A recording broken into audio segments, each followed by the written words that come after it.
नमस्कार, मैं सौरभ द्विवेदी एक बार फिर से ललन टॉप के न्यूज रूम से जोशीली आवाज के साथ चुनाव के नतीजे और उनका विश्लेषण सुनने के लिए तैयार हो जाइए। सुबह से हमसे पूछा जा रहा था कब लाइव करेंगे। लाइव शुरू हो गया है मित्रों। स्क्रीन पर आपको दिल्ली का नक्शा नजर आ रहा है।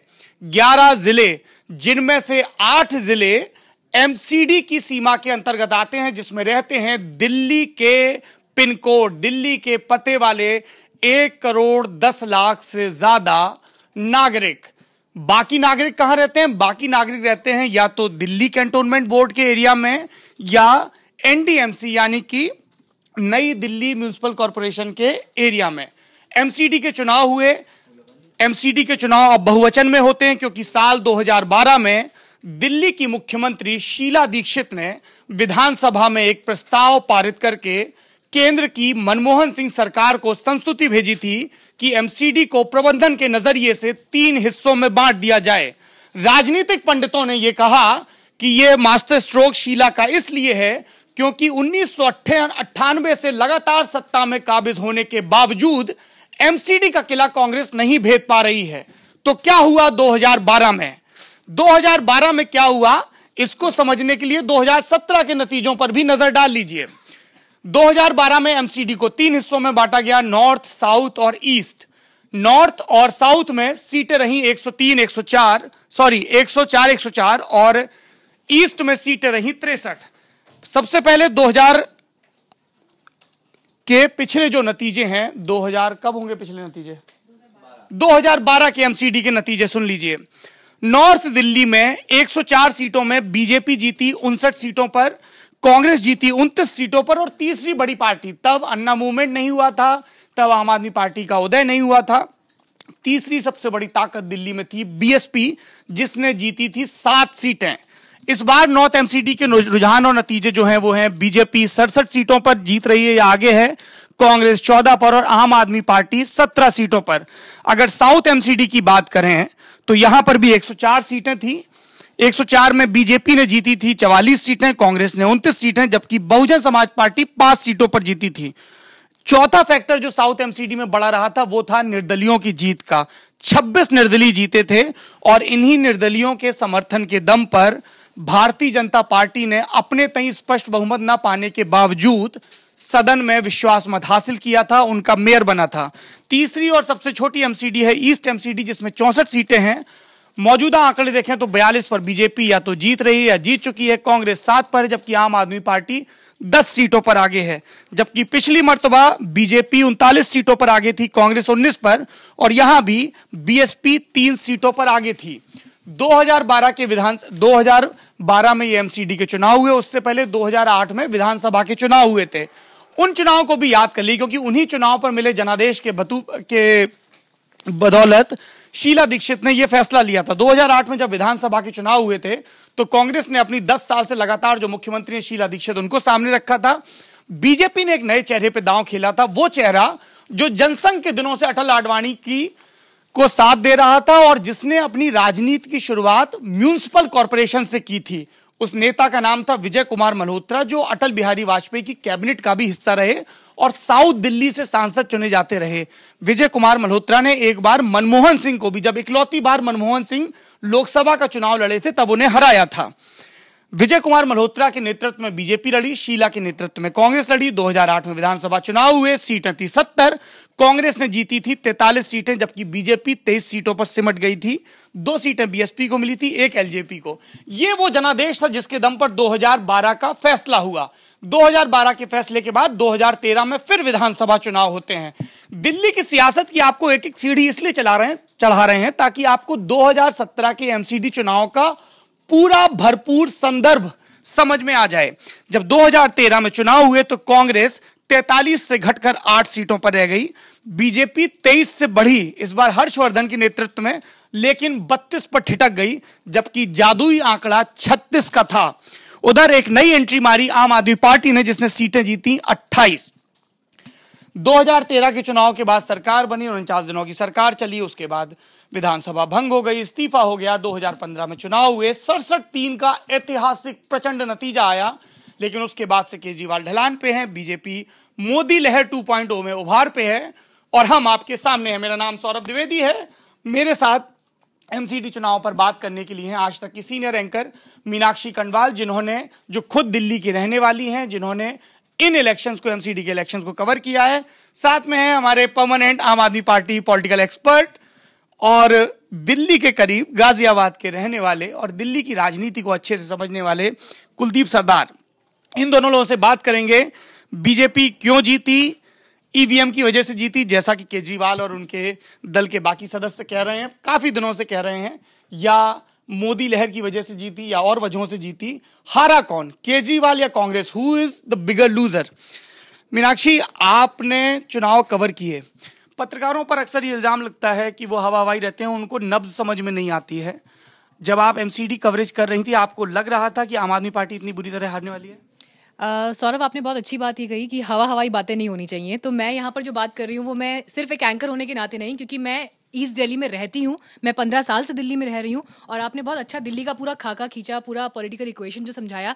क्योंकि जब से हमें ये ड्यूटी मिली थी कि आपको एमसीडी इलेक्शन कवर करने हैं, दिमाग में एक सवाल था, इससे पहले कभी इस तरह का कवरेज नहीं देखा, क्यों एमसीडी इलेक्शन इतना बड़ा इस बार हो गया है? और उसके पीछे की पूरी वजह जो सौरभ ने आपको समझाया, 2012 से लेकर जिस तरह से पॉलिटिकल पार्टीज का रहा, साख का ये पूरा चुनाव बन गया था। लेकिन इस साख के बीच क्या आम आदमी जो रहते हैं उनके लोकल इश्यूज कहीं खो गए या वाकई वहां थे? उनकी नब्ज क्या कह रही थी?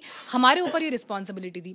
मैं जब कवरेज के लिए पहुंची तो सबसे पहली चीज़ जो मेरे दिमाग में थी वो ये कि मैं जिस एरिया में रहती हूँ वहाँ के हालात क्या है, चाहे वहाँ की नालियाँ बंद हैं, वहाँ पे स्ट्रीट लाइट्स नहीं है, वहाँ के पार्क कैसे हैं, लोकेलिटी कैसी है, जो वहाँ से पार्षद हैं वो आते थे नहीं आते थे। पिछले 5 साल में मैंने अपने एरिया के पार्षद को वहाँ पर कभी नहीं देखा और आप मेरी एक्टिविटीज़ से इतना तो अंदाज़ा लगा सकते हैं कि अगर मैं वहाँ रहती हूँ तो इन चीज़ों पर आपकी नज़र हमेशा रहती है। मैंने पिछले 5 साल में उस पार्षद को नहीं देखा। अब बीजेपी का ये कहना था कि हमने अपने सारे पार्षदों को हटा दिया, हम नए लोगों को टिकट दे रहे हैं। लेकिन क्या सिर्फ नए लोगों को टिकट दे देना भर जो पिछले 10 सालों के आपके पाप कह लें, कुकर्म कह लें, उनको छुपा देगा? ये एक बड़ा सवाल आपके मन में था। ईस्ट दिल्ली एमसीडी की बात करें तो सबसे ज़्यादा बुरी हालत जिस एमसीडी की है वो पूर्वी दिल्ली की है। यमुना पार कहा जाता है, ट्रांस यमुना का इलाका, जो कॉमनवेल्थ गेम्स के बाद थोड़ा बदला था, जहाँ पे फ्लाईओवर्स बन गए, रोड की कंडीशन थोड़ी सुधरी। लेकिन आप जब इंटीरियर्स में जाएंगे, पांडव नगर, लक्ष्मी नगर, दिलशाद गार्डन का इलाका, उसके अलावा लक्ष्मी नगर से लगते हुए इलाके हैं, प्रीत विहार, जाफराबाद, सीलमपुर, ये सब सीलमपुर, इतनी बुरी स्थिति इन इलाकों की है। और मुझे नहीं लगता कि इसको सिर्फ ये कह देना कि ओवरनाइट यहाँ की सिचुएशंस बदल जाएंगी, इसकी कोई संभावना है। गंदगी का अंबार, ईस्ट दिल्ली एमसीडी 3000 करोड़ के लॉस पे चल रही है। पिछले 5 साल का ये डेटा मैं आपको बता रही हूँ जो हमने रिसर्च में निकाला था। 300 करोड़ से लॉस की शुरुआत हुई थी, इन्होंने 3 एमसीडी में बांटा, लेकिन उसका कोई फायदा जो है जमीन पर दिखाई नहीं। विजय गोयल ने कल एक प्रेस कॉन्फ्रेंस की, जबकि सारे एग्जिट पोल, सारे सर्वे ये कह रहे थे कि बीजेपी आ रही। विजय गोयल ने यही बात कही है कल कि एमसीडी को 3 हिस्सों में बांटने का शीला दीक्षित का फैसला गलत था। मैंने तब भी इसकी मुखालफत की थी, मैं आज भी कर रहा हूं और मैं अपनी ही पार्टी, जिस पार्टी के वो सांसद मंत्री, उससे ये मांग करूंगा कि इन तीनों एमसीडीज को वापस एक में कर दिया जाए ताकि इसकी आर्थिक सेहत सुधरे। क्योंकि ईस्ट दिल्ली एमसीडी की जब हम बात कर रहे हैं, 2 बार बेल आउट पैकेज दिया गया है ताकि उनकी स्थिति सुधर सके। और ये बेल आउट पैकेज नहीं है एग्जैक्टली, ये लोन है जो दिल्ली सरकार लोन के टर्म्स में दे रही है। क्योंकि जब भी पैसा, इनका जो रेवेन्यू सिस्टम है वो बहुत इंटरेस्टिंग है। अगर आप उसको देखें कि सीधा एमसीडी के पास पैसा नहीं आता, वित्त आयोग है उसकी सिफारिश के बाद, दिल्ली सरकार के इन्वॉल्वमेंट के बाद एमसीडी तक वो पैसा पहुंचता है। इसीलिए केजरीवाल बार बार अपने एड में कह भी रहे थे कि हमने जी इतना पैसा दिया। अच्छा, एक नहीं, वापस लौटेंगे, लोन है। हाँ। एक सवाल आपसे, आप दिल्ली की रहने वाली हैं। दिल्ली ने पिछली बार 67-3 का जनादेश दिया था। दिल्ली केजरीवाल से क्या नाराज है, आपको क्या लगता है? मैंने बहुत लोगों से बात की, ईस्ट दिल्ली के सारे एरियाज में तो मैं गई कवर करने के लिए। इसके अलावा मैं नॉर्थ एमसीडी, मतलब पुरानी दिल्ली एरिया लगता है, मैं वहां पर भी गई कवर करने के लिए। मैंने एक जो आप कह लीजिए लोगों के मन में एक भाव जो महसूस किया वो ये था कि उन्हें ये लग रहा था कि दिल्ली देश की राजधानी है, 67 सीटों का मैंडेट, शायद ऐतिहासिक मैंडेट ये रहा है, इतने नंबर्स किसी को कभी नहीं मिले दिल्ली में। वो मैंडेट आपको दिया गया क्योंकि लोगों ने आपके ऊपर इतना भरोसा जताया। उसके बावजूद दिल्ली को इन रिटर्न क्या मिला? कभी भी आप छोड़ के कहीं और चले जाते हैं। हर वक्त एक टसल की स्थिति दिखाई देती है कि टकराव हो रहा है, या जो एक स्मूथ फंक्शनिंग होती है सरकार की वो वहाँ पर नहीं है। लोग जो है वो आपके बीच पहुँच रहे हैं, नहीं पहुँच रहे हैं। आपके 21 जो विधायक हैं वो ऑफिस ऑफ प्रॉफिट मामले में फंस गए, जबकि आपने ये कहा था कि आप विकल्प की राजनीति दे रहे हैं लोगों को, नई राजनीति दे रहे हैं, लेकिन आप सारे उन्हीं स्टेप्स पे चल रहे हैं जिसमें पिछली सरकारें या पिछली पार्टियां चल रही हैं। मंत्री फर्जी कानून की डिग्री में पकड़ा गया, दूसरे मंत्री की सेक्स सीडी आ गई, तीसरा मंत्री डोमेस्टिक वायलेंस में पकड़ा गया। तो आपने वो डिफरेंस नहीं दिखाया जिस डिफरेंस की बातें आपने कही थी, और ये डिफरेंस जो बिल्कुल विधायक है सिर्फ उन पर नहीं, जो आपकी पार्टी के मंत्री हैं जिनके पास बड़ी जिम्मेदारी है वो भी उसको दिखा पाने में कामयाब नहीं रहे। कुलदीप, आम आदमी पार्टी एमसीडी चुनाव क्यों हारी आपके हिसाब से? कौन सी पॉइंट्स, कौन सी वजह है? मेरे हिसाब से इसकी दो बड़ी वजहें हैं, बाकी छोटी छोटी वजहें भी बहुत सारी होंगी। एक तो ये उत्तर प्रदेश चुनावों के साथ भाजपा को मिली सप्लीमेंट्री जीत है। सप्लीमेंट्री गिफ्ट मिलते हैं ना आजकल, खरीदते हैं, तो ये वो जीत है।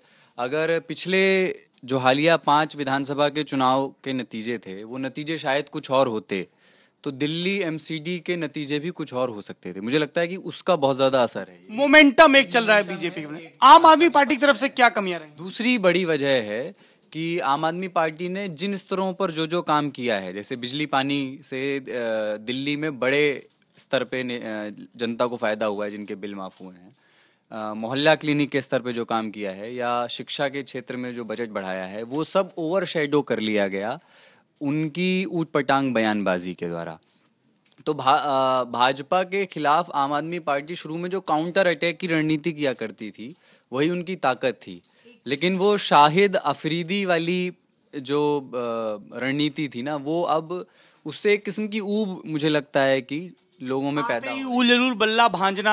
हाँ, तो उसमें ये था कि पहले आप जब नए नए थे तो आप ये कह सकते थे कि पूर्ण राज्य का दर्जा नहीं है हमारे पास, अभी भी आप कह सकते हैं, लेकिन जब आप हर बार ही वही कहते हैं पूर्ण राज्य का दर्जा नहीं है या गंदगी है तो ये तो एमसीडी नहीं करा रही है। कुछ दिल्ली का पॉलिटिकल स्ट्रक्चर भी ऐसा है कि आम आदमी पार्टी के लिए दिल्ली में बने रहना, पॉपुलर बने रहना, लोगों का चहेता बने रहना आसान नहीं है, क्योंकि यहाँ दिल्ली सरकार का बहुत ज़्यादा दखल है लेफ्टिनेंट गवर्नर के जरिए। लेकिन इसका एक काउंटर पॉइंट ये है कि एमसीडी के चुनाव जब बीजेपी ने पिछली 2 बार जीते तब केंद्र में कांग्रेस की सरकार थी, राज्य में कांग्रेस की सरकार थी, तो तब एमसीडी में क्यों जीत गए बीजेपी? तब बीजेपी ने तो नहीं कहा कि जी हमें काम नहीं करने देते हैं, उन सिर्फ एमसीडी चला के जीते ना। वही मैं कह रहा हूँ कि उस समय तो हालात अलग रहे होंगे ना, तब एक कांग्रेस, तब शीला दीक्षित सरकार भी रही होगी, तो एक एंटी इनकम्बेंसी यहाँ भी रही होगी। लेकिन मैं कह रहा हूँ, लेकिन उन्होंने कभी ये नहीं कहा ना कि हमें शीला दीक्षित या केंद्र की मनमोहन सरकार पैसे नहीं दे रही इसलिए एमसीडी नहीं चला पा रही। कांग्रेस और आम आदमी पार्टी में यही फर्क है ना। कांग्रेस और अखिलेश यादव चुनाव हार गए तो उन्होंने विनम्रता से कहा कि हमने हाईवे बनवाया, शायद जनता हाईवे नहीं चाहती थी, वो बुलेट ट्रेन चाहती थी। तो ये एक राजनीतिक व्यंग की विनम्रता से उन्होंने अपनी हार स्वीकार कर ली। लेकिन अरविंद केजरीवाल हार स्वीकार करने को तैयार ही नहीं है, कह रहे हैं कि ईवीएम की लहर है। उनकी पार्टी के नेता सारे, ये कल चुटकुलों में चल रहा था व्हाट्सएप पर कि कल अगर अरविंद केजरीवाल चुनाव जीतते हैं तो जनता की जीत होगी, हारते हैं तो ईवीएम की जीत होगी। लेकिन हैरत होती है कि उनके नेता करके एग्जैक्टली वही बात कहने का साहस दिखा रहे हैं। तो ये तो कम से कम अगर वो चुटकुले पढ़े होते तो कम से कम उन्हीं शब्दों में तो आप बात नहीं कहते, आप उसी बात। आपको यहाँ पे क्या लगता है कि ये जो अभी हम नतीजे देख रहे हैं, इसे आप आम आदमी पार्टी की हार मान रहे हैं, या आम आदमी पार्टी की या बीजेपी को वोट इसलिए मिले क्योंकि आम आदमी पार्टी से मोह भंग हो गया था, इसलिए वोटर जो है वो बीजेपी की तरफ शिफ्ट हो गया? मुझे लगता है कि ओरिजिनल जीत बीजेपी की मोदी की वजह से है या आम आदमी पार्टी से मोह भंग होने की वजह से? देखिए, मोदी, मुझे ये लगता है कि राष्ट्रीय स्तर पर भाजपा जिस विजय रथ पर सवार है उसका इस जीत में बहुत बड़ा योगदान है। भले ही क्षेत्रीय मुद्दे हावी होते हैं, क्योंकि क्षेत्रीय मुद्दे अगर हावी होते तो तकनीकी तौर पर इस बार भाजपा को यहाँ हारना चाहिए था चुनाव। क्षेत्रीय मुद्दे इस एमसीडी चुनाव में बहुत ज्यादा हावी नहीं रहे हैं, गंदगी होने के बावजूद लोग कमल का बटन दबाकर आए। जो लोकल मुद्दे थे वो कहीं, तो ये एक राष्ट्रीय स्तर पर विजय रथ जो है भाजपा को, उसका जबरदस्त फायदा मिला है। दूसरा, केजरीवाल से एक किस्म की जो चिढ़ बढ़ी है, वो चिढ़ कई वजहों से बढ़ी है। किन वजहों से बढ़ी है? एक तो ईवीएम का जो स्कैम है, जनता आज भी ये मानने को तैयार नहीं है इस बात, ये मतलब ये हो सकता है अरविंद केजरीवाल 10 एक्सपर्ट बुलाकर कभी ये साबित भी कर दें, बुलाया है चुनाव आयोग ने, मान लीजिए कर भी दें किसी समय की। लेकिन आज के समय में आप किसी से, उससे पहले आज किसी से भी पूछेंगे तो मुझे नहीं लगता 10 में से 1 आदमी भी इस बात पर यकीन करने को तैयार है कि ईवीएम में घोटाला है। तो ये एक बहुत बैकफायर किया है कि आप बहुत बहानेबाज हैं, अक्खड़ हैं अपनी जीत अपनी हार स्वीकार करने के लिए तैयार नहीं है।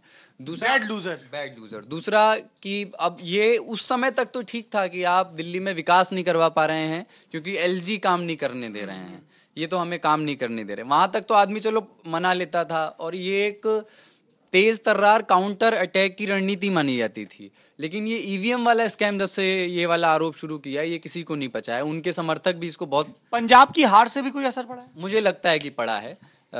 मतलब वो उस राष्ट्रीय स्तर का ही जो मैं बात कर रहा हूँ, विजय रथ पर जो भाजपा गई है वो असर है। और पंजाब में आप जब जिस समय दिल्ली में लोग अरविंद केजरीवाल को ढूंढ रहे थे, तब वो पंजाब में और उनकी पूरी कैबिनेट वहां चुनाव प्रचार कर रही थी, वहां भी वो हार गए, तो लोगों को लगा कि अपना भी समय खराब हुआ और उनका भी समय खराब हुआ। ये वोटर ये जरूर सोचता है कि मैं लूजिंग कैंडिडेट को वोट क्यों दूं, जो जिसकी जीतने की संभावना है मुझे उसको जिताना चाहिए। एक और चीज, बीजेपी की जीत की मेरे ख्याल से, चूंकि मैं बीजेपी की राजनीति का अध्येता हूं, 3 और सिर्फ 3 वजहें हैं। पहली वजह है मोदी लहर 2.0। मोदी लहर की शुरुआत हुई 2013 में, जब इनको सबसे पहले चुनाव प्रचार कमेटी का चेयरमैन बनाया गया। उसके बाद नरेंद्र मोदी ने वसुंधरा राजे के पक्ष में राजस्थान में, शिवराज सिंह चौहान के पक्ष में मध्य प्रदेश में और रमन सिंह के पक्ष में छत्तीसगढ़ में चुनाव प्रचार किया।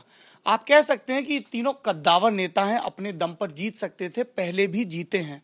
आप सही कह रहे हैं, वहां पर मोदी एक एडिशनल फैक्टर थे और उसी के दम पर शिवराज और रमन सिंह ने जीत की हैट्रिक लगाई और वसुंधरा राजे ने अशोक गहलोत को ऐसी हार चखाई जैसा कांग्रेस अपने इतिहास में राजस्थान में कभी भी नहीं हारी थी। ना भैरव सिंह शेखावत से हारी थी, ना 77 के दौर में हारी थी। 2014 में नरेंद्र मोदी की लहर अपने पूरे उरूज पे थी, पूरी शबाब पे थी और उसके बाद पहली बार किसी गैर कांग्रेसी पार्टी को अपने दम पर स्पष्ट जनादेश मिला। मोदी की यह लहर कंटिन्यू रही झारखंड में, हरियाणा में और महाराष्ट्र में। लेकिन उसमें पहला डेंट, और इसीलिए हम लोग दिल्ली के चुनाव पर इतने विस्तार से बात कर रहे हैं, मोदी इनविंसिबल नहीं है। ये बात दिल्ली में तय हुई जब दिल्ली की जनता ने अरविंद केजरीवाल के पक्ष में जनादेश दिया।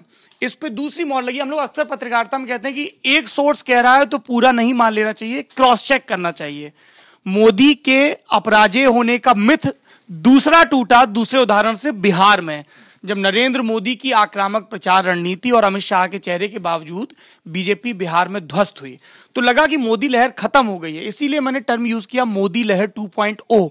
अमित शाह ने अपनी गलतियां सीखी, नरेंद्र मोदी ने अपने ओवर एक्सपोजर के खतरे भांपे और उसके बाद बीजेपी ने वापसी की निकाय चुनाव में जीत के जरिए।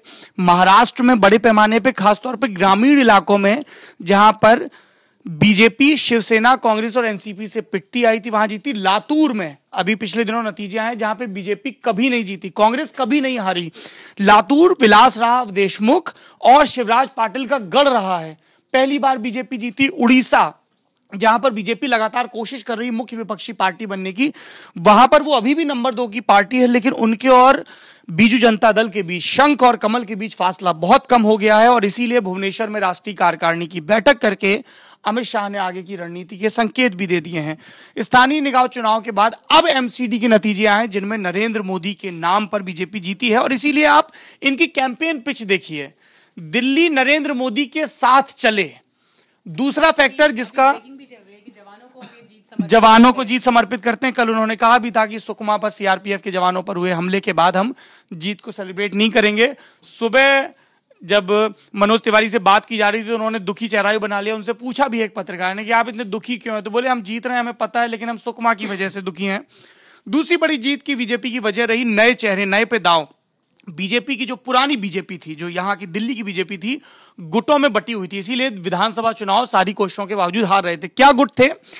बीजेपी की पितृ पार्टी जनसंघ ने जब 50 और 60 के दशक में दिल्ली में मजबूती कायम की तो उसके 3 फैक्टर थे। पहला फैक्टर था बड़े पैमाने पर जो शरणार्थी यहां पर आए थे, पंजाबियों की जो कॉलोनीज बसी थी, उनके बीच संघ ने बहुत एग्रेसिव होकर काम किया। संघ की छवि थी विभाजन विरोधी, हिंदू समर्थक पार्टियों की और शरणार्थियों को उनमें अपनी आवाज नजर आई। आप देखिए दिल्ली बीजेपी के कई बड़े नेता इसी कम्युनिटी से आते हैं। लेटेस्ट एग्जाम्पल थे विजय कुमार मल्होत्रा।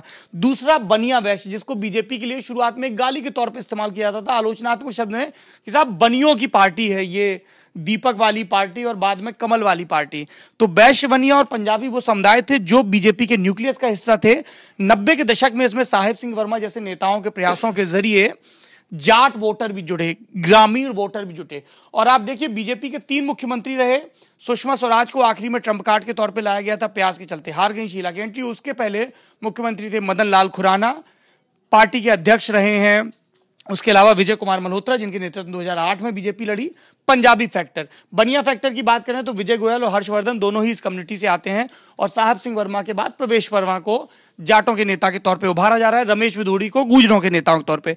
इस तरीके से बटी हुई थी। और पूर्वांचल के वोटरों पर बीजेपी ने कभी बहुत संगठित होकर ध्यान नहीं दिया था। कभी लाल बहादुर तिवारी चुनाव लड़ते थे, जीतते थे, पर बड़ा चेहरा नहीं बन पाए। कांग्रेस ने शीला दीक्षित के नेतृत्व में पूर्वांचली वोटरों पर बहुत फोकस किया। छठ के दौरान घाट बनवाए, महाबल मिश्रा जैसे नेताओं को आगे उभारा। और इसको काउंटर करने के लिए बीजेपी मनोज तिवारी को सामने लेकर आई, जिनको दिल्ली की गुटी राजनीति का अनुभव नहीं। अमित शाह के लिए आसान था मनोज तिवारी को आगे करके संगठन में मन मुआफिक फेरबदल करना और संघ से तपे लोग या अच्छे पॉलिटिकल मैनेजर्स को महत्वपूर्ण सीटों पर बिठाना। इसके अलावा मनोज तिवारी के अलावा उन्होंने सारे पार्षद बदल दिए। जो मीनाक्षी कह रही है, कुलदीप कह रहे हैं कि लोग पार्षदों नाराज थे।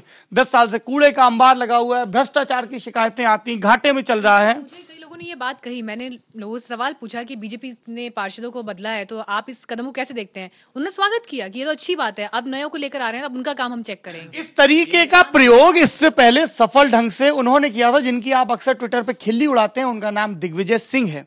सुंदरलाल पटवा को हरा के 1993 में दिग्विजय सिंह पहली बार अर्जुन सिंह के आशीर्वाद से मध्य प्रदेश के मुख्यमंत्री बन गए। कई दावेदार थे। जब 98 में दोबारा मध्य प्रदेश के चुनाव हुए तो दिग्विजय सिंह ने सिर्फ एक फॉर्मूला अपनाया, बड़े पैमाने पर सिटिंग विधायकों के टिकट काट दिए, नए लोगों को मौका दिया, दिग्विजय सिंह फिर जीत गए। ये जो एंटी इनकम्बेंसी को शून्य कर देने की ये रणनीति है। मतलब आप 2 साल से जीत रहे हैं, आपने अपने ही पार्षदों को नए पार्षदों से रिप्लेस कर दिया। तो जो एंटी इनकम्बेंसी उन पार्षदों के लिए थी जिनको मतदाता सजा देता उनको पार्टी ने सजा दे दी। बस तो ये कर दिया। ये एक अच्छी रणनीति थी, रणनीतिक लिहाज से। और जो पार्षद थे, कई वरिष्ठ पार्षद जो बहुत नाराजगी कर रहे थे एनडीएमसी के कन्वेंशन हॉल में बैठ के, हाँ डिस्क इन्वॉल्व था, मीटिंग कर रहे थे, उनकी नाराजगियों पर ज्यादा ध्यान नहीं दिया पार्टी ने। 4-6 लोगों को ही निष्कासित करना पड़ा और ये गैम्बल अभी चल गया है। तो वो हारे को हरिनाम और जीते तो 10 वजह हैं, सबकी शाबाशी। पूर्वांचल में मतलब एक ऐसा कोई किसी ने जनसंख्या इस हिसाब से तो नहीं किया, लेकिन एक आकलन के मुताबिक जो करीब 1,90,00,000 लोग दिल्ली में रहते हैं, उनमें 1/3 संख्या पूर्वांचलियों की है जो बिहार और उत्तर प्रदेश से आकर के बसे हैं। तो पूर्वांचल वैसे भी एक टर्म हो गया, क्योंकि बिहार में अगर आप मैथिली वाले एरिया से भी आ रहे हैं, मगही वाले भी आ रहे हैं, तो वो सब पूर्वांचल आता है। तो बिहार और पूरा यूपी वो पूर्वांचल ही मान लिया जाता है। तो सतीश उपाध्याय भी थे, लेकिन वो इतने लोकप्रिय चेहरे नहीं थे पूर्वांचल में। इनकी उपस्थिति पूर्वांचलियों के भी ज्यादा मजबूत है, क्योंकि ये हाउस होल्ड फेस हैं। मनोज भोजपुरी फिल्मों के सुपरस्टार रहे हैं, गाते हैं। रवि किशन से प्रचार करवाया गया, रवि किशन की मौजूदगी से वो भोजपुरी में तो आज वो सब लोगों को बधाई शुभकामनाएं दे रहे थे। तो ये भी एक इस पूर्वांचल वाले फैक्टर को बीजेपी ने बहुत एग्रेसिवली माइन्यूट लेवल पर अगर कहें तो वो काम कराया। ये चाणक्य रणनीति थी मतलब अमित शाह की। लेकिन फिर भी मुझे लगता है कि ये छोटी चीजें हैं, ये हमारा काम एनालाइज करना तो हम कर रहे हैं। लेकिन अगर कोई 1 या 2 बड़े रीजन थे तो ये राष्ट्रीय स्तर पर बीजेपी जिस विजय रथ पर सवार है, ये उसी का प्रतिबिंब है। दूसरा, आम आदमी पार्टी के लिए बाद के दिनों में जो चिढ़ पैदा हुई है उनके, मोदी की जीत और केजरीवाल की हार। मोदी से ज्यादा मुझे इसमें आप योगी को क्यों फिर माइनस कर देते हैं। मेरा ये कहना है कि योगी को मैं इसलिए माइनस कर रहा हूं क्योंकि उत्तर प्रदेश का जनादेश योगी को आगे रख के बीजेपी ने हासिल नहीं किया, मोदी को आगे रख के हासिल किया। बाद में वो योगी की जगह किसी और को भी मुख्यमंत्री बना सकते हैं। लेकिन योगी के मुख्यमंत्री बनने के बाद योगी की सोशल मीडिया पर, मेन स्ट्रीम मीडिया में जिस तरह की चर्चा हुई है, उसने उन्हें भाजपा के दूसरे हिंदू योद्धा के तौर पर योगी को तो नहीं उतारा। पहले बात चल रही थी दिल्ली में कि योगी से प्रचार करवाया जाएगा, लेकिन उसके बावजूद जो भाजपा से सहानुभूति रखने वाला वोटर था, वो योगी के बारे में भी खूब बात कर रहा है। ऐसा नहीं कि वो मोदी से कट गया है। तो मैं यूपी फैक्टर की बात हो रही है। फैक्टर ओवरऑल ऐसे भी देखिए, और राष्ट्रीय स्तर पर बिल्कुल नरेंद्र मोदी का असर है। तो वो एमसीडी। एक आखिरी चीज, केजरीवाल आपके अभी भी मुख्यमंत्री हैं दिल्ली वालों के। मैं नोएडा में रहता हूं इसलिए ये बात कह सकता हूं। आपकी क्या सलाह है अरविंद केजरीवाल को, एक वोटर के तौर पे, एक नागरिक के तौर पर, एक राजनीतिक पत्रकार के तौर पे? एक वोटर के तौर पर मैं कहना चाहूँगी सबसे पहले, क्योंकि वही जो बात मैं कह रही थी कि दिल्ली में आप इतने सालों से देख रहे हैं क्या हो रहा है, कैसे हो रहा है, उन्हें इन नतीजों को एक रेफरेंडम के तौर पर लेना चाहिए। एक मैसेज उन्हें यहाँ से लेना चाहिए कि जनता ने आपको एक संदेश दिया है, अभी भी आपके पास 2 से 2.5 साल का कार्यकाल बचा है, परफॉर्म करिए, वापस आइए। केजरीवाल के लिए क्या सलाह है? केजरीवाल के लिए सलाहों का अंबार है, लेकिन पहली बात यह है कि ईमानदार सलाहों की शायद कमी है। अभी भी वो आम आदमी पार्टी के आशुतोष बैठे हैं, वही राग अलाप रहे हैं, संजय सिंह आएंगे, दुर्गेश पाठक आएंगे, दिलीप पांडे आएंगे और वही चीजें कहेंगे जिनके आपके हम सब की वजह, जिनकी वजह से जनता और चिढ़ रही है कि ईवीएम पर दोष दे रहे हैं। तो कुलदीप की क्या सलाह है, क्योंकि कुलदीप की सलाह खरी होगी। ट्विटर पर देख रहा था तो किसी ने लिखा कि आज भी अगर आप ईवीएम करते रहेंगे तो जिन 20% लोग जो कह रहे हैं कि आम आदमी पार्टी अच्छी पार्टी है वो भी आपसे कटेंगे। पहली चीज तो ये है कि जो राजनीति में जो शिष्टाचार और विनम्रता चाहिए होती है वो योगेंद्र यादव और प्रशांत भूषण के पार्टी से चले जाने के बाद एकदम विलुप्त हो गई है। मैंने बहुत विनम्रता से किसी चीज को स्वीकार करते हुए, अपनी खामी को स्वीकार करते हुए मैंने किसी को लंबे समय से नहीं देखा आम आदमी पार्टी में, जबकि जब ये आंदोलन होता था तो ये स्वीकार भी कर लेते थे, अपनी खूबी थी। दूसरा ये पारदर्शिता और जवाबदेही और जनता के पैसे के सही इस्तेमाल के दावे के दम पर राजनीति में आए थे। लेकिन ऐसे समय में जब आपकी बयानबाजियों से लोग चिढ़ रहे हों तो आपके काम को आपकी खराब बयानबाजियां तो ओवरशैडो करती ही हैं, आपके विज्ञापन का बेतहाशा खर्च और चारों तरफ दिखने वाले सड़कों पर होर्डिंग जो दिखते हैं चारों तरफ, वो लोगों में चिढ़ में इजाफा ही करते हैं। जबकि ऐसा नहीं है कि आम आदमी पार्टी कोई अच्छा काम नहीं कर रही। नोएडा में पब्लिक स्कूल में पढ़ने वाले बच्चे और उनके पेरेंट्स त्राहिमाम कर रहे हैं, बसों में बैठ के योगी आदित्यनाथ के पास फरियाद करने जा रहे हैं, सीबीएसई ने हाथ खड़े कर दिए हैं। दिल्ली इकलौता ऐसा राज्य है जहां पे प्राइवेट स्कूलों के सैकड़ों की संख्या में आवेदन पहुंचे शिक्षा विभाग के पास मनीष सिसोदिया की हमें फीस बढ़ानी है। सिर्फ 5 स्कूलों को उनके अकाउंट का ऑडिट करने के बाद फीस बढ़ाने की इजाजत मिली।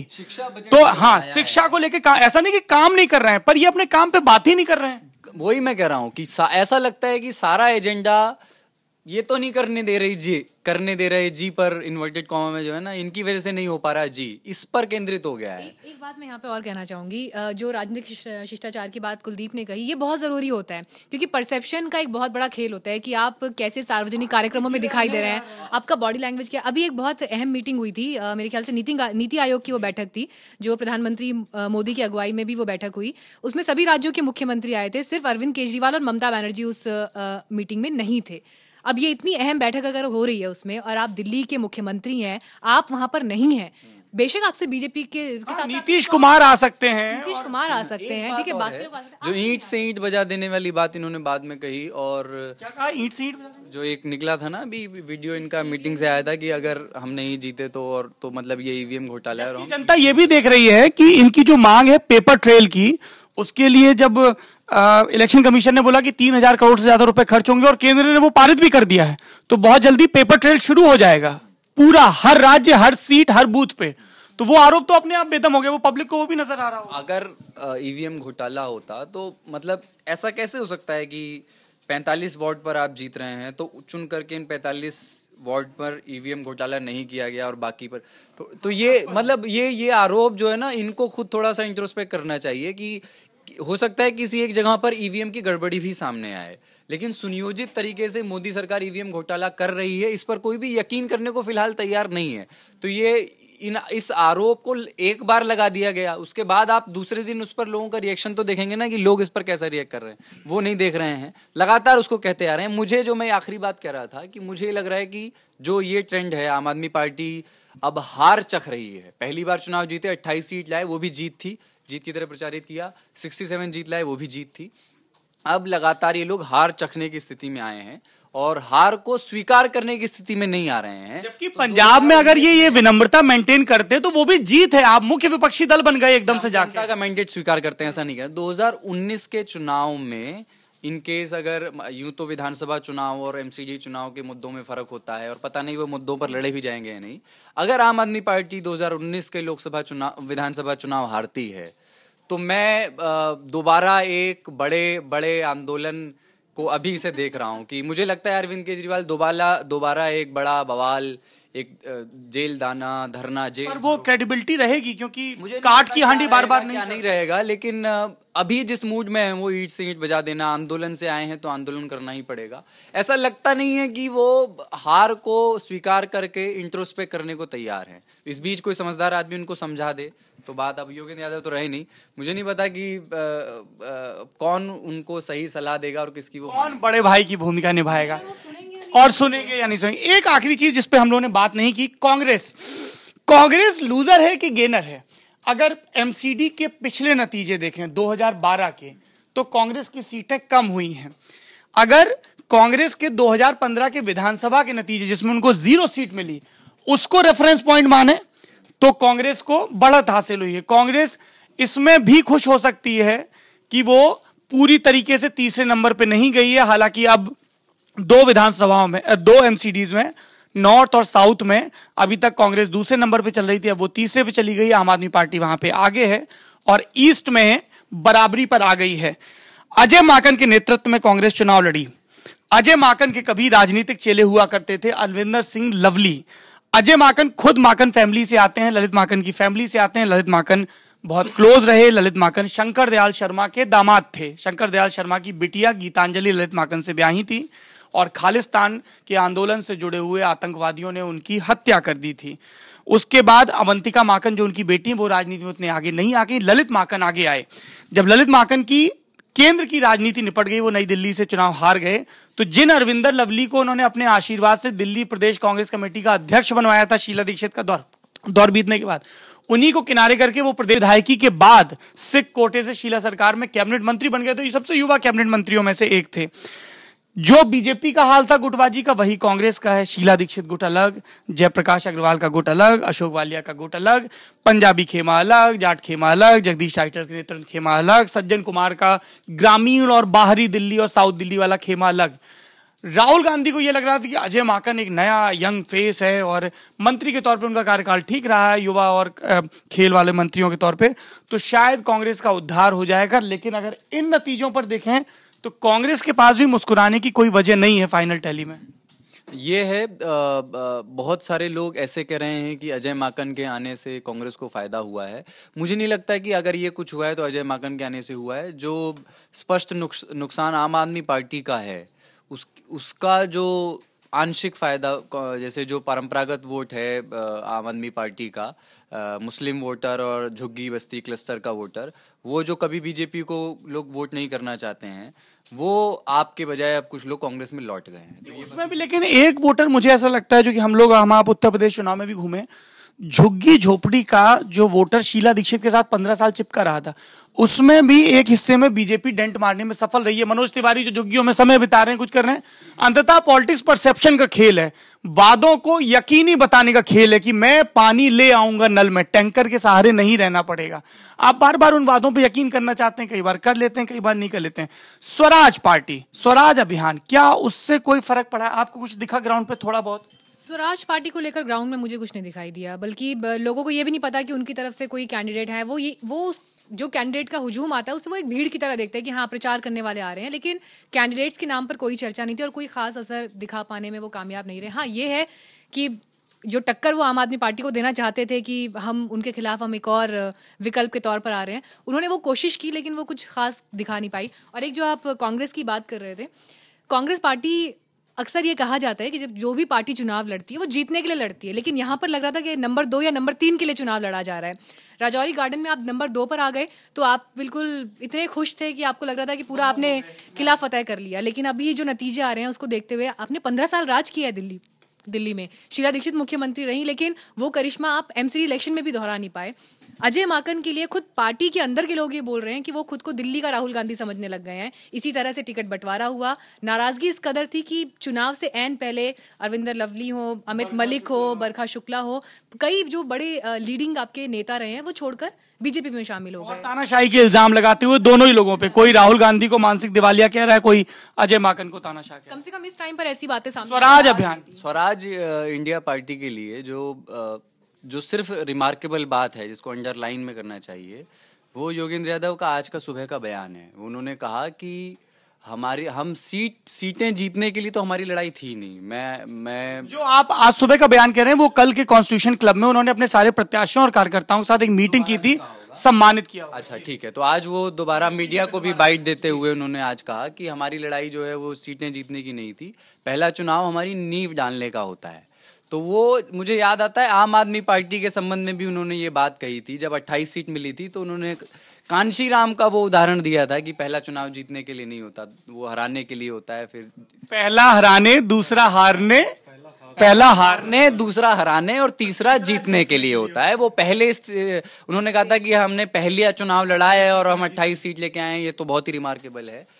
ये राजनीतिक विनम्रता है जिसकी जो कम से कम इन्होंने जो कम से कम स्वराज अभियान में है, और जो योगेंद्र यादव के आम आदमी पार्टी में रहते हुए तक आम आदमी पार्टी में भी नजर आती है। क्या कोई संभावना है कि केजरीवाल वापस, हाँ केजरीवाल क्या वापस पैचअप करना चाहेंगे? क्योंकि अभी प्रशांत भूषण का एक ट्वीट उनकी तारीफ वाला मनीष सिसोदिया ने रिट्वीट किया, तो चुनावी अफवाहें नए सिरे से राजनीतिक शुरू हो गई। 134 महिला कैंडिडेट को परसेप्शन की लड़ाई है ना, 134 महिला कैंडिडेट उतारी थी स्वराज इंडिया पार्टी ने। इस 272 में से 134 महिला उम्मीदवार हैं इस बार के एमसीडी, लगभग 50%। लगभग 50%। तो जो हम रिजर्वेशन की बात करते हैं कई स्तरों पे, सदन में मिलना चाहिए, यहाँ मिलना चाहिए, इन्हें पता था कि ये पुरुषों को भी देते तब भी नहीं जीतते, तो क्यों ना महिलाओं को ही उतार दिया जाए। तो एक परसेप्शन के स्तर पर आपने एक मैसेज दे दिया। मुझे नहीं पता इस पार्टी का भविष्य क्या है और ये आम आदमी पार्टी को कितना नुकसान पहुंचा पाएगी नहीं, लेकिन ये उसी आदर्शवादी नींव पर अपनी बुनियाद डालने की कोशिश कर रहे हैं, इस पर आम आदमी पार्टी 2012 में कर रही थी। You should never say no, specially in politics, तो यू नेवर नो कौन, जब लालू और नीतीश साथ आ सकते हैं तो ये गठबंधन हुए हैं, और अगर पार्टी बहुत गंभीरता से इंट्रोस्पेक्ट करेगी, हालिया जो ईंट से ईंट बजा देने वाली मीटिंग थी उसमें कुमार विश्वास पहुंचे थे चौंकाते हुए, क्योंकि कुमार विश्वास लंबे समय से नाराज बताए जा रहे थे। उसके बाद उन्होंने एक बड़ा वीडियो बनाया था जिसमें उन्होंने अरविंद केजरीवाल पर भी एक छोटे छोटे बम अरविंद केजरीवाल पर भी मारे थे, और उस वीडियो को अरविंद केजरीवाल ने ट्वीट किया था, ना उस वीडियो को बल्कि उसको जिसने उस वीडियो को ट्वीट किया था उसको रिट्वीट किया था। तो प्रकारांतर से 10 बार उन्होंने इस वीडियो को रिट्वीट किया था, मतलब 10 बार सॉरी बोला कुमार विश्वास। हाँ, तो जो भी हो सकता है मिल करके बातचीत की हो। हालिया मीटिंग में कुमार विश्वास आ गए, तो कुमार विश्वास को वापस बुलाने के लिए उन्होंने जो समझदारी, जो मैच्योरिटी दिखाई, हो सकता है वो आने वाले समय में इनके साथ भी दिखाएं। हालांकि रायता बहुत फैल चुका है, पता नहीं मेरी फिर भी अरविंद केजरीवाल को यही सलाह है। राजनीति में विपक्ष का बहुत अहम योगदान है। मैं कभी भी इस देश को कांग्रेस मुक्त, आम आदमी पार्टी मुक्त नहीं चाहता हूं। मैं नहीं चाहता हूं कि अटक से कटक और कश्मीर से कन्याकुमारी तक सिर्फ एक ही पार्टी का झंडा फहराए। विविधता बहुत जरूरी है, चुनौतियां बहुत जरूरी हैं। आप ऑस्ट्रेलिया और अफगानिस्तान का मैच नहीं देख सकते हैं बार बार, आपको मजा नहीं आएगा, आपकी दिलचस्पी खत्म हो जाएगी। मेरी भी अरविंद केजरीवाल को वही सलाह है कि आपकी पार्टी के जो विनम्र नेता हैं, योगेंद्र यादव, प्रशांत भूषण, उनको वापस लाइए।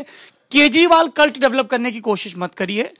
आम आदमी पार्टी जिन उसूलों को आगे लेके चली, विनम्रता, हार स्वीकार करना, गलती मानना, जनता से जुड़ाव और पारदर्शिता, सबसे बड़ी बात जो आपने शुरुआत में फंडिंग और प्रत्याशियों के चयन को लेवल को दिखाई थी कि साहब स्क्रीनिंग कमेटी होगी, कोई भी अपना आवेदन दे सकता है, सबसे बातचीत होगी, उसकी तरफ अगर ये वापस नहीं लौटेंगे तो ये एक और असफल प्रयोग हो जाएगा। वैसा ही असफल प्रयोग जैसा प्रफुल्ल कुमार महंत के नेतृत्व में असम गण परिषद का हुआ था, वैसा ही असफल नेतृत्व जो और भी कई राज्यों में हमें समय समय पर देखने को मिला।